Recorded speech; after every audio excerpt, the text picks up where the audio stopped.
All I'm saying.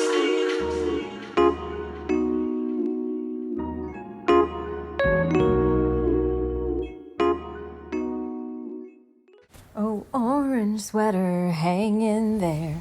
Did you think I wouldn't care? The air is crisp and flows so bright. Oh, orange sweater, hang tight. It's early morning, I feel fine. Pull the sweater around me right. I feel the warmth, it smells like you. Orange sweater, are you missing him too? Oh, orange sweater, hanging there. Did you think I wouldn't care? The air is crisp and flows so bright. Oh, orange sweater, hang tight.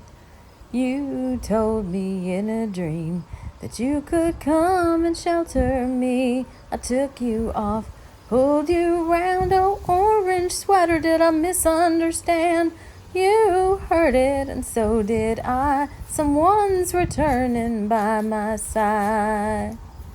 Oh, orange sweater hanging there. Did you think I wouldn't care?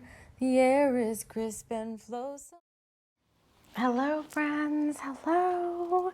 I am here to just chat a little bit about the month of October and just to say hi and show you some things that I found to decorate my home for this month at my local thrift store. I found some good. I thought I would do something a little bit different for the monthly videos rather than always point out cards. You may have heard the song at the beginning of the show, and orange sweater. I don't know. I actually just the footage that I filmed for today's. I thought I'd just do like a little vlog.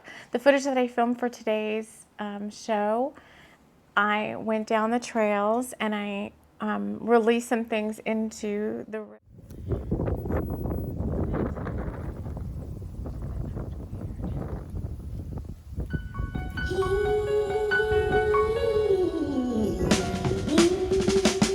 Sunshine, blue skies. Gotta cry. Needing some blues to cross for you. Feel that pain, oh yeah.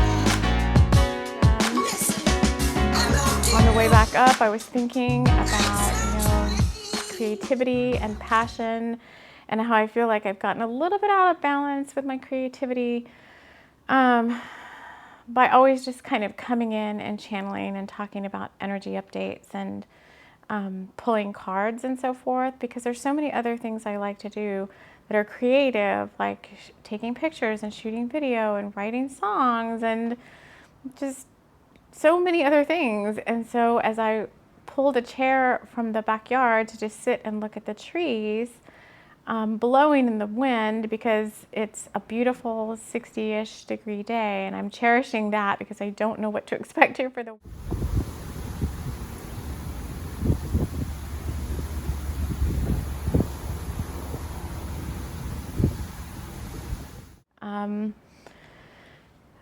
the song Orange Sweater, I just kind of came into my head, and within like 2 minutes I had written the song. And somehow when I get these songs, the little tune always comes along with it, and it's just specific to each song.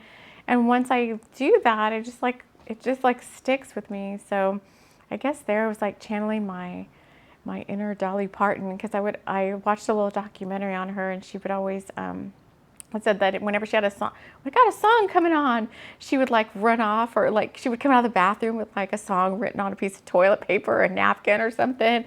And I was like, wow, orange sweater. I was just kind of sitting there looking at the trees, and I was like, I want to do a. I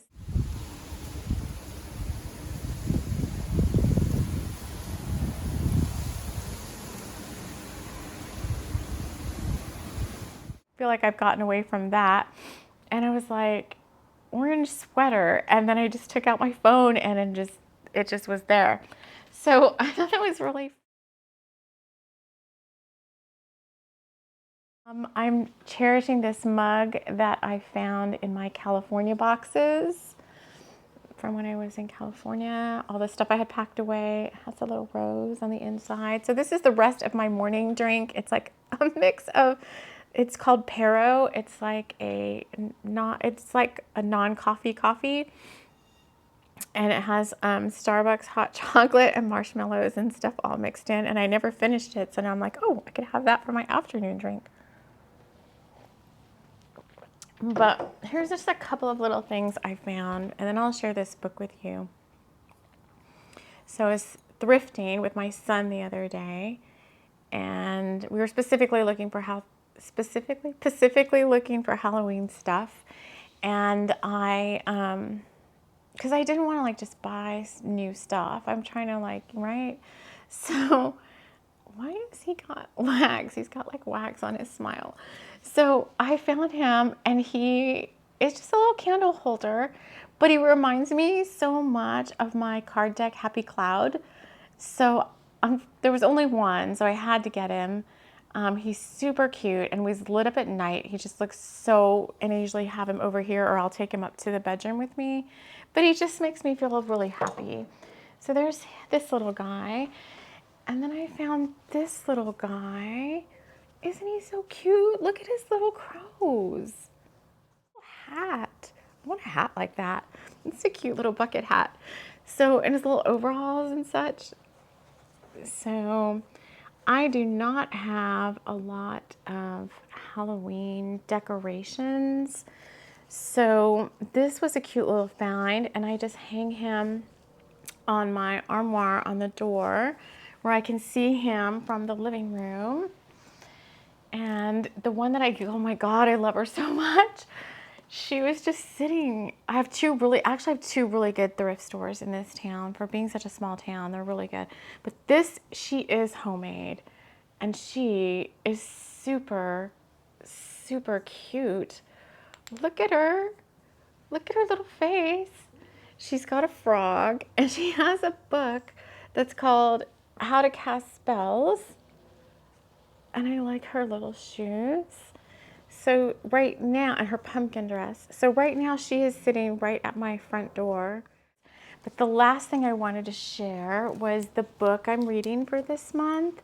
So it's called Witch's Bane. It's not a brand new book. I think it said it was from 1993. So it's Witch's Bane, Susan Whitting Albert, author of Time and Death, a China Bales mystery. But I just wanted to share a little like fun little serendipity synchronicity when I went to find this book. So I think a while back I shared that I got a library card for the first time since I was like probably a teenager or a little girl. And so I'm all excited, and I'm like reading ebooks, and they have audiobooks and stuff. So I'm listening to Linger, which is the second in is it the Maggie, I'll probably say her last name wrong, but the werewolf series by Maggie S. Linger. And I already listened to Shiver, but I wanted to find like an actual physical book to hold, because I miss sometimes like holding these books. And so I walk into the library, and there is thousands, obviously, right? Thousands of books. And I just said to myself, like, I wish I could just find a book about Halloween that was like kind of cozy and like special to me in a way. And I didn't know what I wanted. There was a couple of books I had seen the last time I had visited the library, and I looked at those, and I'm like, oh, these books they're interesting, but they're gonna make me like think too much. And I didn't really want to have to like think too much. There's like a lot of metaphors and a lot of like psychological, like mental stuff going on with the books. And so I walk over to where apparently it's fiction, I didn't even know. And I look down, and I just see Witch's Bane, and I pick it up, and I'm like, this looks interesting. And the cover is not even that great. And I start reading it. It says, Halloween comes to Pecan Springs, Texas, bringing witches and goblins, real ones. Someone is out there alarming the law-abiding citizens when Ruby Wilcox, herb shop owner China Bell's best friend, organizes a tarot class. The cards spell trouble. It comes in the person of Reverend Billy Lee Harbuck, who accuses China and Ruby of practicing witchcraft. But So that's fun in and of itself. I was like, that could be a little spooky little read. It's Halloween. It takes place in Texas. And when I opened the book up to the acknowledgments, or not the acknowledgement, the author's note, it says, because I just moved from Texas, which is halfway between, it was a little German town halfway between San Antonio, Texas and Austin, Texas.